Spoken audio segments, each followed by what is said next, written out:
नमस्कार, मी आवारी महेश शिवाजी, राहणार रांधे, जिल्हा अहिल्यानगर. मी गेली 3 ते 4 वर्षे यूपीएससीचं प्रिपरेशन करत आहे.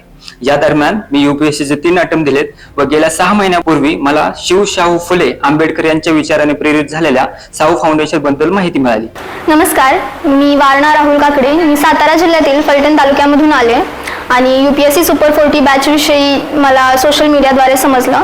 या फाउंडेशनमध्ये यूपीएससीचं इंटेन्सिव्ह प्रिपरेशन करून घेतलं जातं.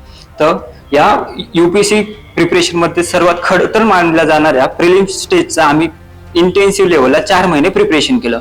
तर या प्रिपरेशन मध्ये आम्ही फक्त यूपीएससीचा सीएससी पेपरला लिमिटेड न करता युपीएससीने घेतल्या जाणाऱ्या इतर एक्झाम जसं UPSC CDS, UPSC NDA, UPSC Jio scientist व इतर एक्झामचं आम्ही पेपर अनालिसिस करून त्या धर्तीवरती प्रिपरेशन केलेलं आहे.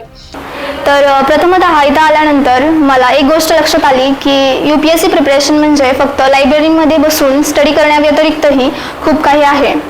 तर यूपीएससीच्या 3 स्टेजेस असतात: प्रिलिम्स, मेन्स आणि इंटरव्ह्यू.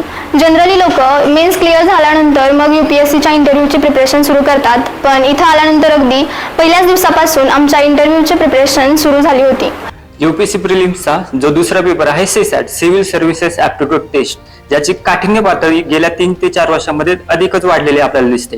तर त्याच्यासाठी आम्ही इंटेन्सिव्ह प्रिपरेशन केलं की जे आम्ही दर दिवशी 2 ते 3 तास पीवायक्यूच्या बेसवरती जे क्वेश्चन आहे त्याच्या सराउंडिंगला आम्ही प्रिपरेशन करतो.